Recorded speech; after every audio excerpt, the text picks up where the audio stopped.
Hey guys, welcome back to Academy Sim Racing. Today we're going to be going over both the Moza M Booster and the Simucube Active Pedal and really see which one's worth your money. So, if you haven't heard about it, active pedals are pretty much the newest innovation in sim racing. Basically what this does is over your load cell pedal, it's going to give you active feedback in the brake pedal, kind of like a real car. So most race cars that have ABS, they have a Bosch ABS system. When you hit ABS in those cars, you're going to feel a kickback or a vibration in the pedal. And that's basically what these two are simulating. It's great for sim racing because, as you hit ABS, your tires heat up and you don't maximize your braking force.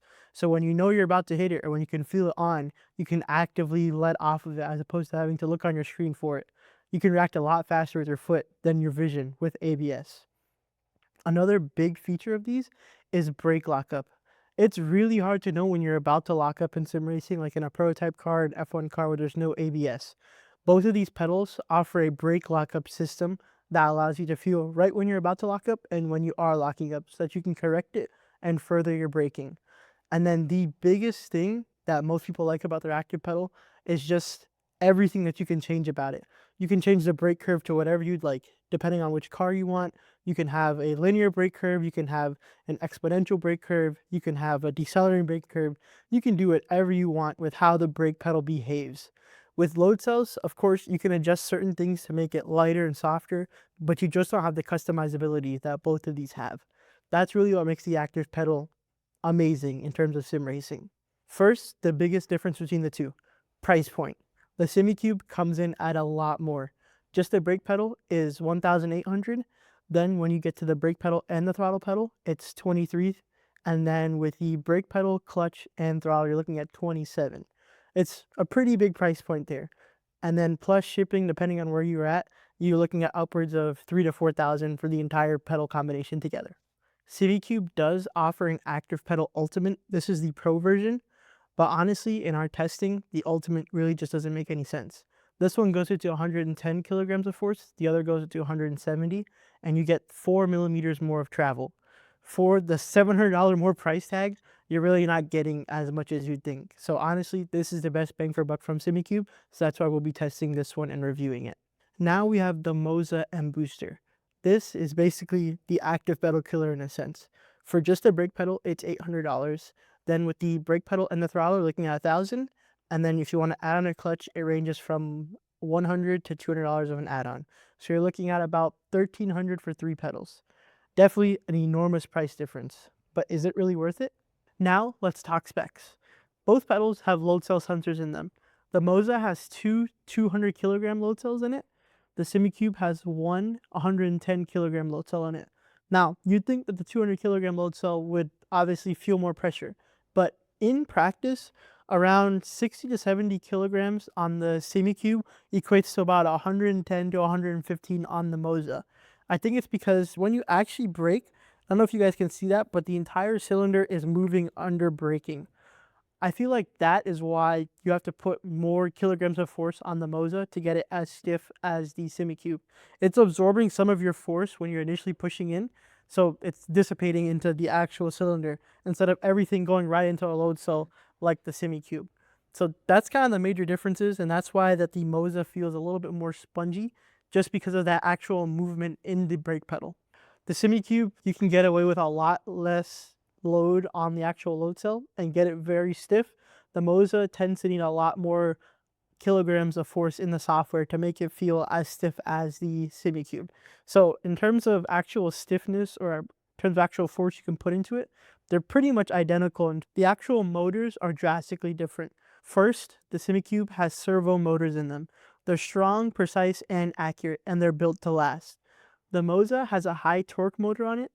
It can still be precise, but it's definitely not as precise as the actual servos that are in the Simucube. Also, another thing that kind of makes the Moza a little different is it actually has an angle / position sensor in it. So not only is it using the actual pressure that you're pushing into it, but it's also taking into account the angle. I think it's more of a hassle because you have to deal with both to get your pedal dialed in. The Simucube really only has one force acting on it, so it's a lot easier to set up. The Moza will take some extra time getting it exactly how you want it because of those angle sensors.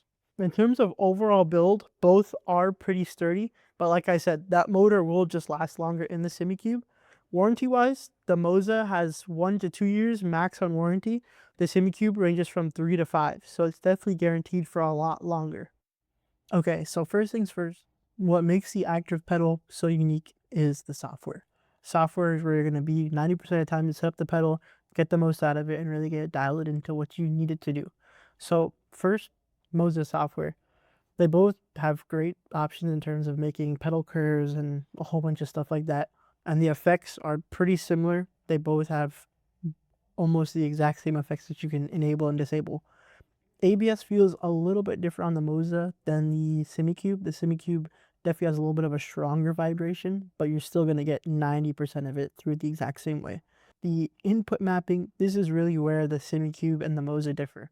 On the Moza, you can change it to not only use the load cell, but also use angle or potentiometer.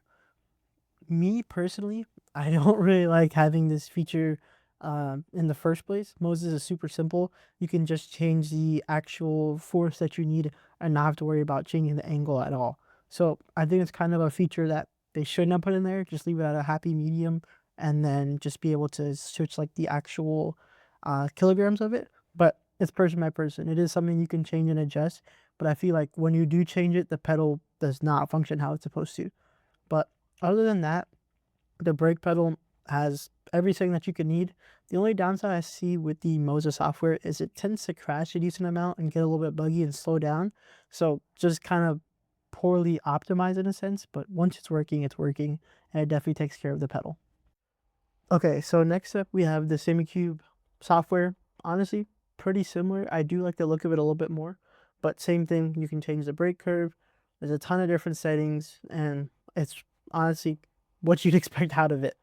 One thing I will say in terms of feel is the Simucube brake lockup feels a lot more realistic as opposed to Moses. Moses is a little more like a vibration. It almost feels like the ABS, but the brake lockup in the Simucube is exactly how it feels in real life, where the brake pedal gets really stiff and you get just a little bit of kickback from it. It feels like an actual brake lockup, but you will be able to tell the differences and feel it. But in terms of realism, that one's a little more accurate. But software-wise, very similar. Really nothing special about it. Now you're probably wondering which brake pedal actually feels better when it comes down to it. So we did a couple of things to make sure that our results are accurate. First things first, I spent over 50 hours with both pedals doing a ton of racing, practicing, and just overall sessions. Second, we also at our sim lounge in Tampa had over 50 people come in and do side-by-side comparisons. So they do 32 minutes to an hour per pedal and then do the exact same thing on the other pedal and give us their honest feedback on which they liked, which felt more precise, and a whole bunch of other areas. So this is not only my opinion, but over 50 to 60 more people's opinions. There were two things that were pretty consistent across the entire test. First things first, everybody going from the Simucube to the Moza said that the Moza does feel a little more spongy, so it's hard to be more precise, which I covered earlier was because there's an actual movement in the brake pedal. The second thing, which also stayed consistent, was people that were in like the 40 to 50 kilogram range on the Simucube needed close to 100 to 120 on the Moza. So it was a little bit easier to max out. And a lot of our heavier breakers that are on the Simucube, which are sitting at close to 70 to 80 kilograms, the Moza was not able to get stiff enough for them. Even at 200 kilograms, they were over braking like crazy because it just absorbs your force so much more as opposed to the Simucube. But everybody had pretty much the same outlook on it. The Moza is 80% there as opposed to the Simucube. You're getting 80% of the Simucube's performance for well under a third of the price. And in testing, most people said, unless I had a whole bunch of money burning in my pocket, I would go with the Moza.